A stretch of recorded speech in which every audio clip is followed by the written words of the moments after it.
going to talk to Craig, who is Ontario Regional Executive Vice President for PSAC, PSAC standing for Public Service Alliance of Canada. Welcome, Craig. Thank you very much. So we're here today to talk about Bill 124, and this is a bill that we've realized that a lot of our members here at the PSAC 901 local are not aware of. So could you just first start briefly before we dive into the details of the bill, tell us what this Bill 124 is and who it affects? Well, Bill 124 is a bill that was introduced into the Legislative Assembly in 2019, targeting public sector workers. It was called Protecting a Sustainable Public Sector for Future Generations Act. And the purpose of the act is to ensure that increases in public sector compensation reflect the fiscal situation of the province, or that's how they dubbed it. So as you just mentioned, the wording of the bill is talking about the government's commitment to restore provinces' fiscal health by putting Ontario on a path to balance the budget in a responsible manner.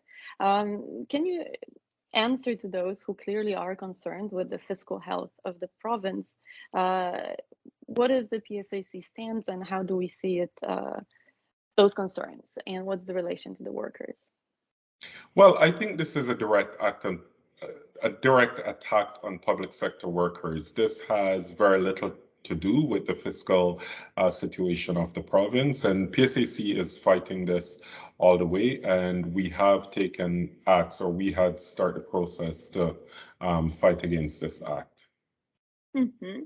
I would like to dive a little bit into some of the specificities of the bill.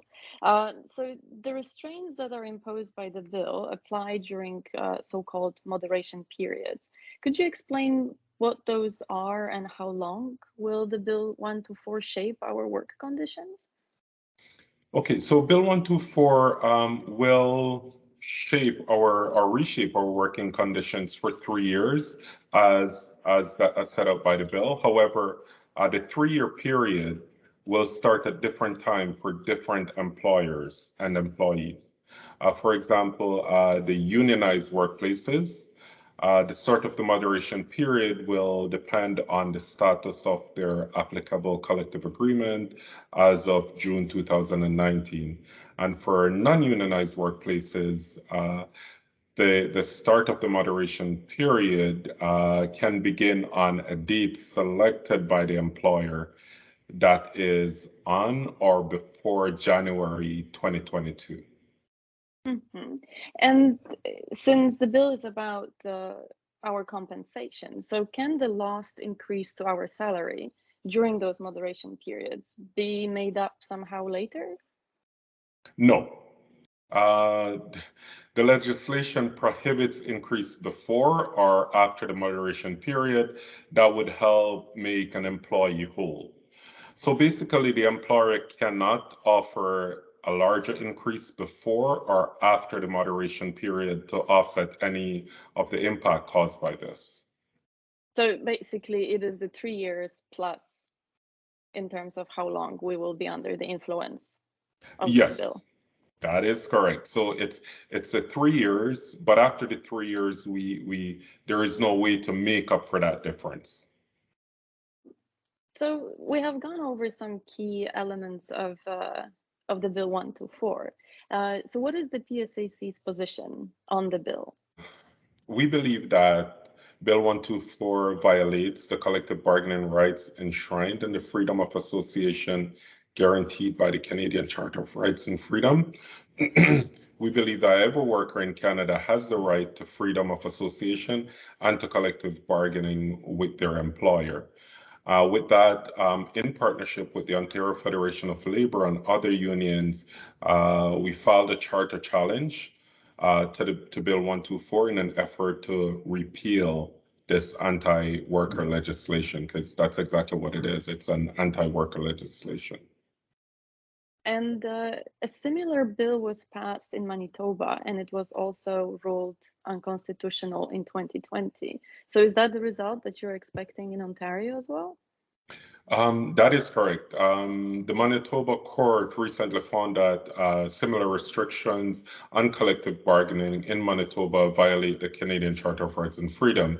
The decision in Manitoba affirms our position that unconstitutional legislation such as Bill 124 must be struck down by the courts, and that's what we're hoping will happen in this case. So as I understand, right now we're awaiting decision in Ontario on the Bill 124. But what can workers do in the meantime, as so many, like our local 901, we are negotiating right now a new collective agreement. So what can or cannot be negotiated? What is the strategy that is possible within the framework of this restrictive bill? We're asking everyone to lobby your member of parliament, speak to anyone that will listen. It's imperative that we get the word out there because not a lot of people are talking about Bill 124, and this bill needs to be struck down. So again, lobby your member of parliament, speak with them, let them know the effects this will have on our workers' rights, and get them engaged. Get every member you can get engaged and get the word out there as much as possible. And as the bill right now only involves public sector workers, do you think there are any consequences for workers in other sectors, in the private sector? Most definitely.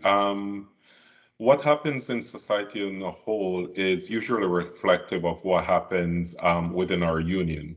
And most of the things that we fought for, most of the rights that we receive fighting for, sooner or later they end up in the private sector, in other workplaces.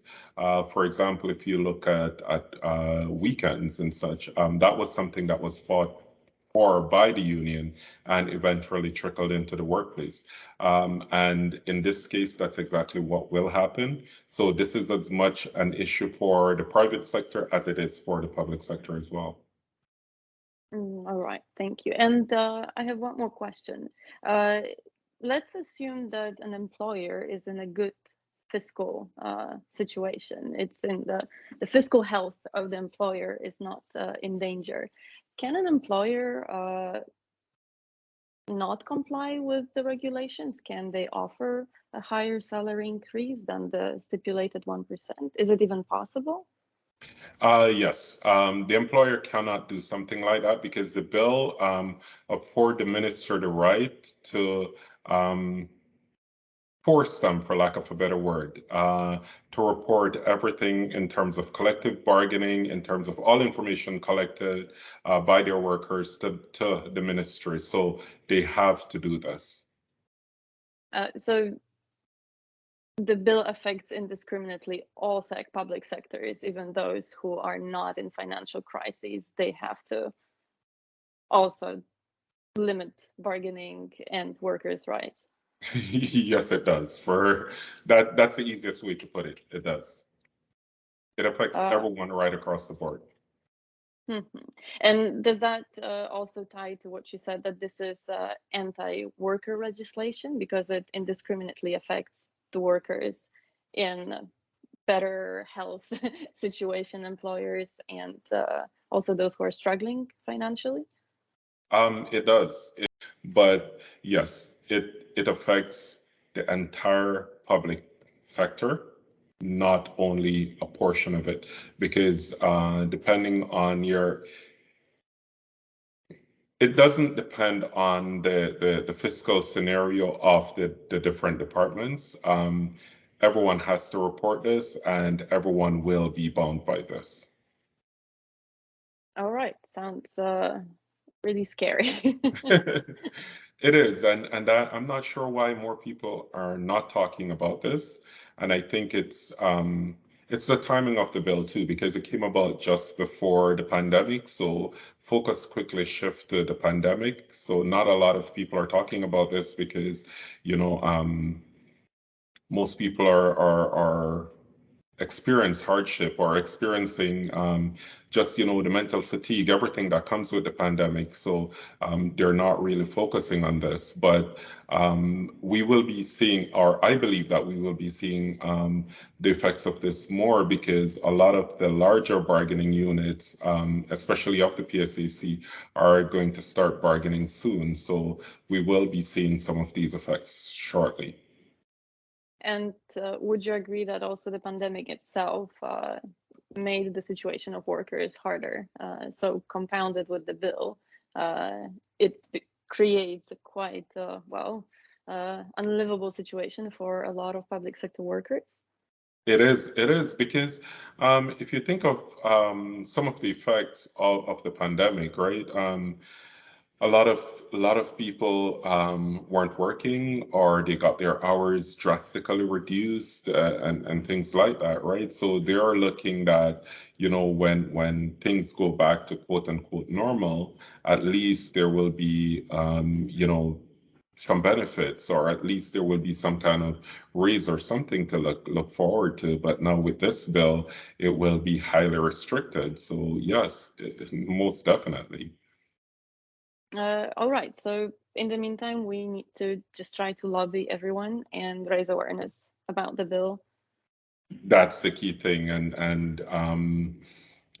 talk about it as much as you can with any and everyone, but target the member of parliaments, because that's the best way we can get it repealed, right? Right. If we make this political, if we tie this to our votes, bear in mind, Ontario is going to election next year, right? So we need to politicize this issue. Let them know that, hey, if this bill gets passed or is not repealed, then our votes will be reflective of this. Let's do that, and let's hope that indeed it will be reflected in the next election results. And hopefully, the court will weigh in on it even earlier for the sake of everybody bargaining. All right, thank you very much, Craig, for your time and for explaining to our members what the bill is and how, well, it disadvantages us in the next couple of months. Thanks a lot. Awesome. Thank you very much for the interview as well.